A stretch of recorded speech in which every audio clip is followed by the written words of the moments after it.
Hello everybody, and welcome to my Damage Overtime Bobo Nightblade PvP build. Now, this is a PTS build for the upcoming Murkmire patch, so if you guys are watching this right away, this patch is not on the live server yet, so just a little heads up, that's why we don't actually have any gameplay footage of this build. Now, I do have some gameplay footage of an old Nightblade build that we have, however, this one plays quite differently from the old Bobo Nightblade that we had. So, that being said, I just wanted to share the build with you guys. We'll give you a little bit of old footage at the end. However, I don't want to hold back. We'll show you guys this build in all its brilliance. Without further ado, let's jump into it. Alright guys, so let's take a look at the build. So to begin, we are a Khajiit, so we're a kitty on this bad boy. The ideal race, I think, for a Bobo build is kind of tough to nail down. Kitty's not bad because we get the crit bonus and stam recovery. However, the other races are going to be good too. I think, honestly, Redguard is probably the best bet. Nord close second, just due to how tanky it is. But Khajiit also really works. Any of the stam races work well for a bow build. We are on a Nightblade, so we do get that stealth crit bonus. However, we're playing a damage over time focused Nightblade, so it's not super terribly important. So there you go. The race is kind of up to you. Pick a good stam race, I think, but if you don't have the best race, it's not a big deal. Taking a peek down at our max stats here, you see we have 1100 max magicka, 24,000 maximum health, and 34,000 maximum stamina. Really nice max stat pools, I think, for medium armor. 11,000 magicka, a little bit on the lower side, but the 24k HP is absolutely fantastic. 34k stam is really great as well. And our sustains are also pretty good on this build. We're just going to buff up real fast. 867 mag recovery, not a massive deal for this build because we don't need a huge amount of magicka recovery for this spec, as we only really use cloak and the shade, so we don't need a ton of magicka for it, but this should be enough mag sustain for those abilities. Then we have the health recovery coming in at 1355. Very, very nice, I think, for a Bobo Nightblade to rock quite a bit of health recovery. It makes your vigor much better to have that health recovery. You don't have to have as high healing power as you would normally, because the health recovery really helps you out in that regard. And then finally, the stamina recovery, fully buffed. I believe we're coming in at 1873. So really nice stam sustain again. And as you can see, the stats on this build don't look too terribly crazy, but that is totally normal for a dot build to have stats that don't look the craziest. So taking a look at our main bar here, our weapon damage buffed up on the main bar is coming in at 2,812. This, of course, goes up to 3,400 thanks to our Bow of Sheer Venom with the weapon spell damage enchant. And then when we go into our cloak, we're coming in at 3,000 weapon damage. So 3,600 weapon damage plus 34k stam on this build, fully buffed. So we're looking at that around 70k stamina equivalent of damage. Not so bad if you ask me, especially since we are playing a damage over time build and a lot of our sets are focused into giving us more damage over time effects. Our physical and spell resist are pretty sweet on this build. We are running blur for the minor physical spell resist buff as well, so just about 22k physical and spell resist. Really, really nice, I think. Not a bad value to have. And then 2k crit resist is kind of where you want to be sitting, I think, for medium armor as well. Taking a look at the Munduses that we're running, we are running the Steed Mundus. Now, this is getting buffed big time next patch to give you 10% movement speed increase and increase your health recovery by 238. Really, really nice Mundus, I think, because you get the double whammy from it. This build needs the health recovery and it needs the movement speed, so that is why we have gone with the Steed for this build. And then for the food that we're running, we are using the Artaeum Takeaway Broth. I know this is a very expensive food. However, it is definitely BIS for this build. You definitely want to go with this guy. 3,700 health, 3,450 max magicka, or stamina, sorry.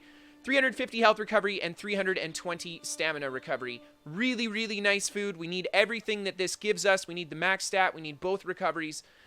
So that is why we've gone with it, because it is BIS for this build. It is a little bit more expensive. You can use the Dubious Cameron Throne if you'd like. However, the Dubious Cameron Throne will not give you the health recovery, so that is a bit of healing power that you omit there. And the health recovery is really nice on this build. It helps out quite a lot, so there you go. Taking a look at the gear that we're running, guys. The first set, you probably could have guessed it. We've got the 2 Valken Scoria on. And this is here for that beautiful, beautiful Valken Scoria proc. We have so much damage over time that comes down from literally just 2 skills. Valken Scoria will be proccing like crazy on this build, and it will be doing a lot of damage. The next set that we have is Slodes. And, yep, this is a fan favorite. You guys love Slodes, I know. Such a powerful set for a damage over time build. We get the max magicka, max stamina, which is really nice to just kind of bulk up our max stat, allowing us not to run any tri-stat Hacky Joe with that max mag that it gives. We get the weapon damage in that 4-piece too, which is nice. And then finally, on the 5-piece, we have a 10% chance when we deal damage to throw a Shadow Pearl, dealing 1k Oblivion damage every 1 second for 6 seconds to the target. And this, of course, cannot be reflected. This is just another really powerful dot that we are stacking with all the damage over time that we have on this build. So it's just one of many dots to come on this spec, and it is going to be very good in PvP. Oblivion damage, of course, ignoring all resistances, so this will deal flat 998 damage minus percentage reduction. So it will deal a lot of damage to your opponents in PvP. Really good set for PvP damage over time.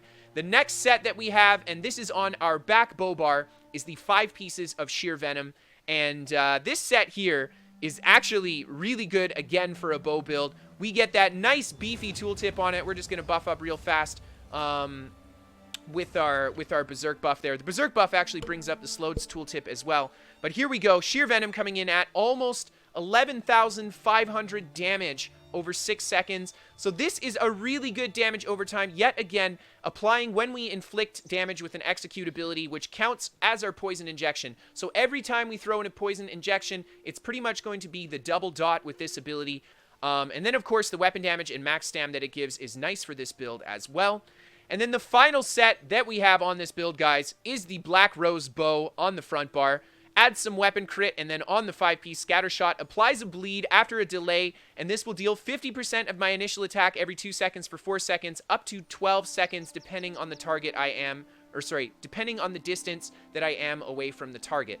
So, very, very strong. Now, this paired with all our other dots means that we are putting out a ridiculous amount of damage over time with a bow kit. We have got 1, 2, 3, plus the poison injection. So 4 damage over time effects plus the poisons, 6 damage over time effects with poison injection magnum shot. What a deadly, deadly, deadly combo we have. 4 damage over time on this build. Holy crap, so much damage. So yeah, this Black Rose Bow is really great too for that damage over time. Of course, the Magnum Shot is going to be great for a stun too, but the Black Rose Bow really pushes that Magnum Shot into a deadly ability for this build. Now, taking a look at the poisons that we're running on the front bar, we of course went with the damage health poison for both the damage over time that it can give, 1700 over 4.5 seconds and 1100 over 6.4 seconds. On the 10-second cooldown, we are using a ton of weapon abilities, so we will be able to proc this a lot. Very, very, very strong damage over time, yet again for this build to stack with all our other dots. And of course, this dot can crit as well, which is kind of the cool part about it. These poisons can crit, so we are taking advantage of that very high 60% crit rate that we do have on this build. And then finally, for the enchant on our Sheer Venom Bow, we have gone with the Berserker enchant to increase our weapon and spell damage, and we've gone with an infused bow as well. I think it's important to go with the Berserker infused here just to bulk up our stats, so we do have some pretty nice offensive stats on the burst side as well to go with all that damage over time that we have. And then finally, the Black Rose Bow itself is Nirnhoned. I think Nirnhoned is the best option here because you get the increased damage and healing. Now, you can actually go for Sharpened. Sharpened will give you more damage on this spec than Nirnhoned will. However, you give up that healing power. We are, however, running a health regen kind of split between healing / health regen for our healing power. So you can go Sharpened here and you won't give up too much. Really up to you, but I still think Nirnhoned is pretty BIS. So if you can get the Nirnhoned, definitely go with that one. For the jewelry, guys, I have actually left it full robust on this build. If you want to cut some damage from it for the movement speed, you can definitely go for Swift here. ZeniMax is nerfing Swift next patch, so it's up to you. If you want to run a little bit higher damage as well, you can change out some of the robust for infused on the weapon damage enchant here.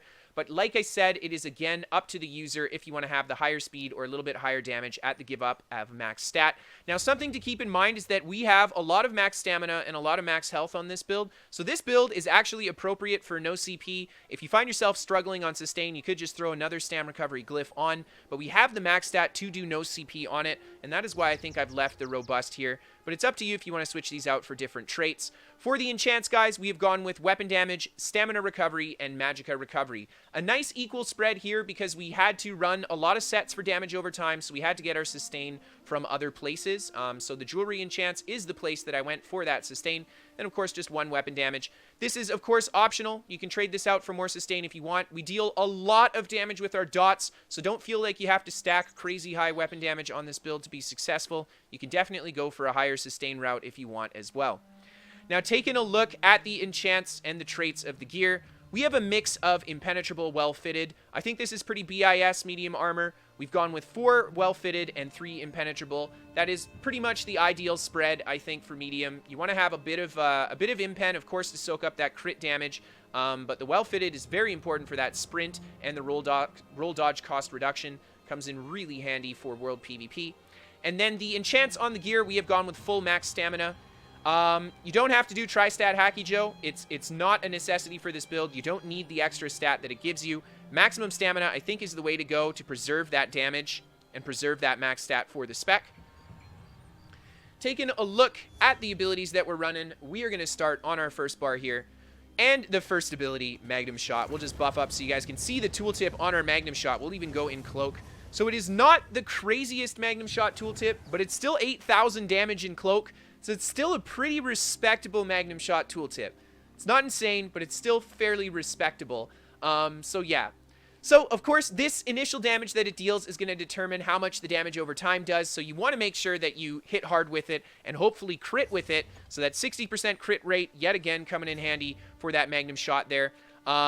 Yeah, this is going to be your primary stun, your primary spammable, and one of your primary damage over time effects. Very, very powerful effect for this build or ability. And the build is, yet again, kind of built around Magnum Shot being a great ability. The next skill that we have is Lethal Arrow. This is here for 2 reasons. Number 1, we get great burst damage from that Lethal Arrow. We get, oh my gosh, what do we get? I think almost a 15k tooltip. In our Cloak, we get up to that 15k tooltip on the Lethal Arrow.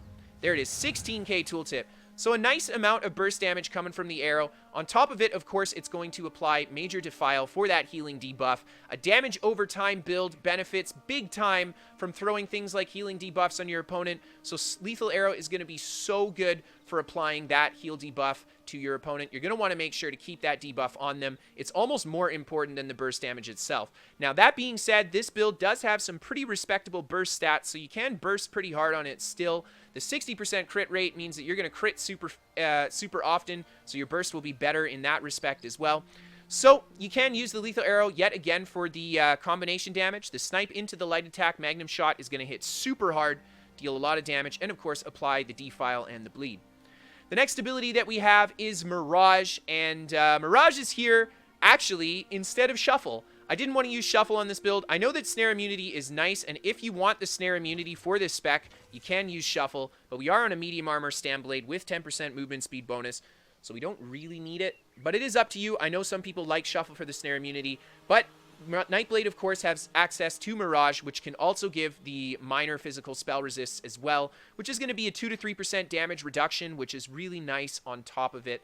So it's kind of up to you guys, Mirage or Shuffle here. The big important thing is to get that major evasion buff to reduce the damage that we take from AoEs. A lot of roly-poly builds are weak to AoE attacks. Big AoE attacks such as Dawnbreaker, etc. This major evasion buff is going to reduce the amount of damage that they take by a huge amount. So yeah, you can't dodge them. However, we will have the reduced damage against them. So that is why we're throwing major evasion on this build. It's going to really help in that regard there.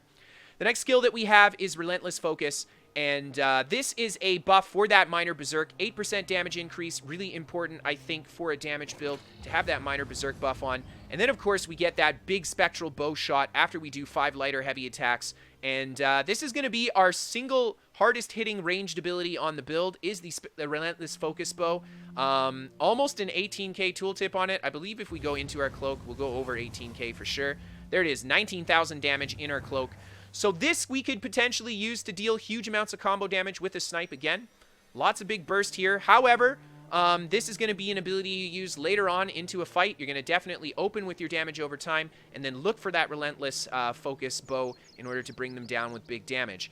The next ability that we have is Piercing Mark, and Piercing Mark, of course, is such a good ability for a dot blade, simply because it debuffs both their physical and their spell resist for 30 seconds with a massive debuff. So important, I think, for damage over time, because we have sustained damage to make sure that we can apply that debuff to them with Mark. And then, of course, the Piercing Mark will pull your opponent out of stealth. The reason I've gone for the Piercing Mark morph is because it's just another negative effect to throw on your target, meaning that they have one extra thing to purge if they're trying to purge it away. So it's just extra negative effect spam, which is great for a dot build.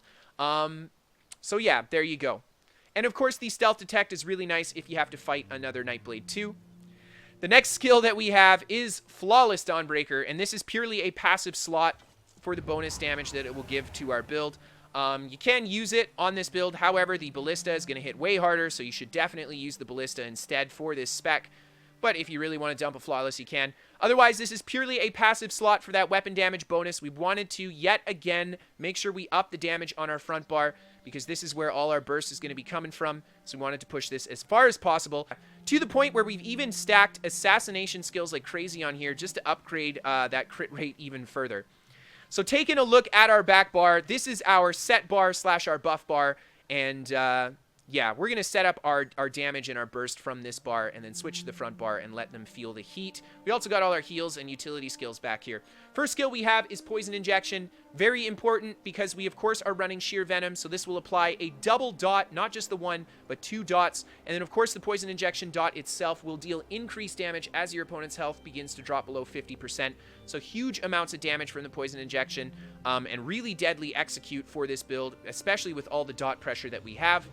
The next skill that we have is Race Against Time, and this ability is kind of ambiguous. We do have a great crit rate, so Race Against Time is going to increase our critical damage by a lot. However, if you want to drop one ability on this build for something else, this is the one I'd recommend that you get rid of, is Race Against Time. It's either this one or Blur. You drop the offensive buff or the defensive buff for whatever other skill you want. But these are both really good abilities. I think Race Against Time is really useful for this build for that minor force. Even though we have quite a bit that can't crit, we still have a lot that can crit and a high crit rate. And then, of course, that sprint cost reduction and the Major Expedition is nice if we need to sprint somewhere cheaply and we don't have a lot of stamina. That being said, our Stam Sustain is really good on this build, so we shouldn't be having too many issues. The next ability that we have is Resolving Vigor, and this is going to be the primary heal for this build. And this ability, yet again, is coming in at a decent tooltip of 14k in our cloak here. So it's not crazy strong vigor, but it's not a bad vigor either. It's a good amount of healing, plus the health recovery means that we're actually going to have a lot of healing power on this build. So it works really well for this spec as the primary heal with our health recovery.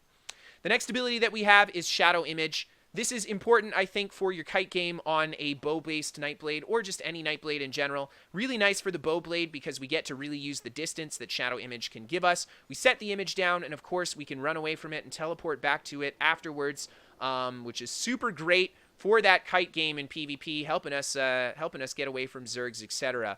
Now, this will also apply Minor Maim to your target, which is really nice because it's another negative effect. So it's just more crap for your opponent to have to purge if you dot them up with it again. And of course, the bow shots from this Shadow Image can proc your Valken Scoria, so it does help in that regard too. And then finally, guys, the last normal skill we have is Shadowy Disguise. Access to that stealth and the guaranteed crit out of cloak. Yet again, we're playing a dot build. We don't need that guaranteed crit very much, but it is nice if we're going to land a big spectral bow or snipe out of cloak, so we get that big boy damage. And then for the ultimate on this build, guys, we have gone with the Ballista, and Ballista is undoubtedly BIS for this build.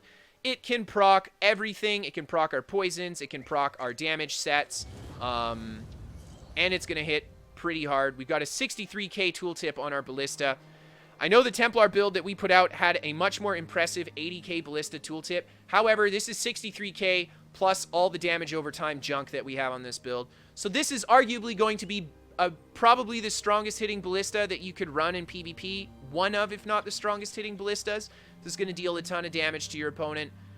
Yeah, super brutal ultimate. Definitely want it. And the reason, of course, we went with the Ballista is because we can back bar it, switch to the front bar, and then drop that big boy damage on them. So there we go, guys. That is the skills that we're using. Let's take a peek at the champion points. Starting in the tower tree, we have got the Warlord. 13% reduced cost to break free, very important. And then we got a few points in Sprinter for that sprinting, also very important. Now, bashing, we have no points in here because we're not going to be bashing a lot. We're playing a bow build. We don't need to bash all the time. The next skill that we have is, or the next tree, we've got 56 Mooncalf, 56 Healthy, and 32 in Arcanist. Big focus on Mooncalf Healthy. We got to have that health recovery, got to have the stam recovery. We've got to have some mag recovery as well, so we put a few points in there too. Wind Running being a great passive here for that increased health and magicka recovery while sprinting, and that 2% movement speed. Very, very nice. We're going to be sprinting a lot, so that will be a great, great passive to have access to. In the Shadow Tree, we've got 51 Tumbling and 31 Shadow Ward. Big focus on Tumbling because we'll be rolling a lot in our medium armor. And then, of course, we put quite a few into Shadow Ward because we're going to have to block in PvP. It's very important for PvP to block. Now, we could have put some points in Befoul. It is an option. I didn't, simply because the healing reduction is nice. However, the self-sustain, I think, is worth more than having higher healing reduction. If you're going to be using a build like this for, like, duels, then Befoul would be better. However, for open world PvP, I think you're better off focusing on yourself than trying to debuff your opponents too much, especially if you're going to be playing like Kitey by yourself. But anyway, let's move on to the next tree. In the Atronach tree, we've got 81 Master at Arm and 39 Physical Weapon Expert. Very standard spread here. 81 Master at Arm for that increased direct damage attacks. Now, we have a lot of direct damage on this build, and we also have a lot of damage over time. But we did want to do the 81 Master at Arm simply because we really want that Tactician passive, and we didn't want to dump too much into Physical Weapon Expert because it doesn't give us as much back as Master at Arms does. So there you go, 39 Physical Weapon for that light and heavy attacks with our bow. And then in the Ritual tree, we've stacked it nice and heavy, 49 Mighting, 46 Piercing, 11 Precise, and 44 in Thaum. Now, for this tree here, we took kind of a different route than a crit-focused route. I know we have a really high crit rate, which is nice for our healing and nice for our damage. However, I didn't want to focus too much on crit damage for this build simply because, well, it's not that terribly important for the build. And we also have a lot of crit damage coming out of being a Nightblade as well. We benefit a lot from our sets from dumping a lot of points into Thaum, so we went really heavy here. Mighty, of course, is going to affect everything except Scoria, so that's very important, and the Slodes. Piercing is going to affect all of our physical attacks, so that's also very important. Precise is going to affect about half of our stuff and our healing, and then Thaum is going to affect all of our sets, so big focus again in Thaum. And that is why we've done the tree, I think, kind of like this. Now, the Last Stand passive is really nice, I think. We are playing a heal over time build, so having access to this passive on any squishier, just any build in PvP, Major Heroism is really nice. And then, of course, the Perfect Strike is what we want for this build. 9% crit chance. Very, very nice. And then in the Steed tree, we've got 51 Ironclad, 54 Resistant, 30 Spell Shield, and 30 in Medium Armor Focus. Nice equal spread here. Gotta have that crit resist, very important. Gotta have resist to direct damage attacks because a lot of what we'll get hit by in PvP is direct damage. And then finally, that spell shield and the medium armor focus just to bulk up our actual resist values on our stat page, which is really nice getting those front heavy points there. In the Lady tree, we got 27 Hardy, 27 Elemental, and 28 Thick Skin. Really even spread again to reduce the incoming physical, incoming magical, and incoming damage over time that we take. Just a nice equal spread because we don't want to neglect anything. We do have Cloak to kind of suppress damage over time. However, there's still a lot of dots in the game, so we do want to make sure not to neglect that. And then finally, we've got 23 in Quick Recovery for a little bit of healing power on this build.